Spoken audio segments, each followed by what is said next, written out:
બનાસકાંઠા જિલ્લામાં અનેક એવા વર્ષો પૌરાણિક અને ચમત્કારિક મહાદેવના મંદિર આવેલા છે. તેની સાથે અનેક લોકોની આસ્થા અને શ્રદ્ધા પણ જોડાયેલી છે. તેવું જ એક વર્ષો પૌરાણિક અને ચમત્કારિક મહાદેવનું મંદિર ડીસામાં પણ આવેલું છે.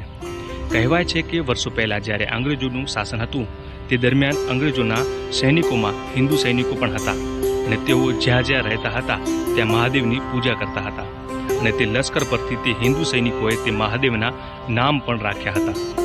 તેવું જ એક શિવનગર વિસ્તારમાં તોપખાના મહાદેવનું મંદિર આવેલું છે.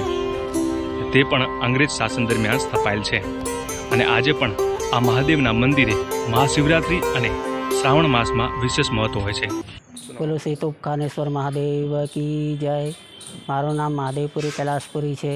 હું શિવનગર તોપખાનેશ્વર મહાદેવનો પૂજારી તેમજ સંભાળું છું અને અહીંયા અંગ્રેજો શાસનનું તોપેશ્વર મહાદેવનું મંદિર છે.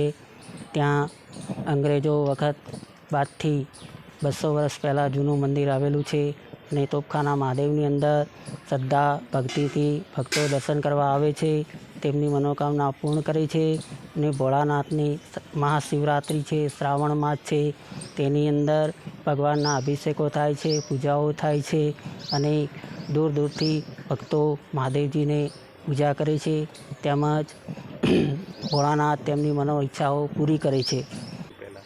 આ મંદિર અંગ્રેજ શાસન વખતની અંદર બનેલું છે. નાનું મંદિર હતું, તેનો વિકાસ કર્યો અને મોટું મંદિર બનાવવામાં આવ્યું અને તેની અંદર ભગવાનની વિશેષ પૂજાઓ કરવામાં આવે છે અને તે ભગવાન સર્વ કાર્ય સિદ્ધ કરે છે.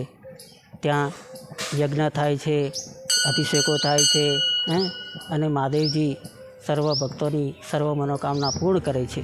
શિવનગર વિસ્તારમાં આવેલું આ તોપખાના મહાદેવનું મંદિર પણ વર્ષો પૌરાણિક માનવામાં આવે છે. કહેવાય છે કે જ્યારે અંગ્રેજો હતા અને તેમનું લશ્કર પડ્યું હતું, તેમના પાસે દારૂગોળા અને તોપખાના હતી, જેથી આ લશ્કરમાં હિન્દુ સૈનિકોએ મહાદેવનું નામ પણ તોપખાના મહાદેવ રાખ્યું હતું અને આજે પણ આ નામ અચરણ પમાડે તેમ છે અને દૂર દૂરથી આ મંદિરે લોકો દર્શન અર્થે આવે છે અને ધન્યતા પણ અનુભવી રહ્યા છે.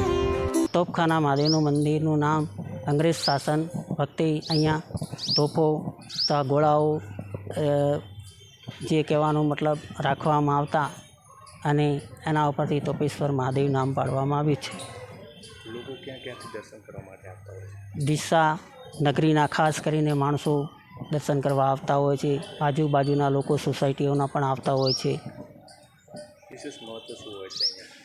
વિશેષ મહત્ત્વમાં મહાદેવજી જે શ્રદ્ધા અને ભક્તિથી પૂજા કરે છે એમની ભોળોનાથ મનોકામના પૂર્ણ કરે છે.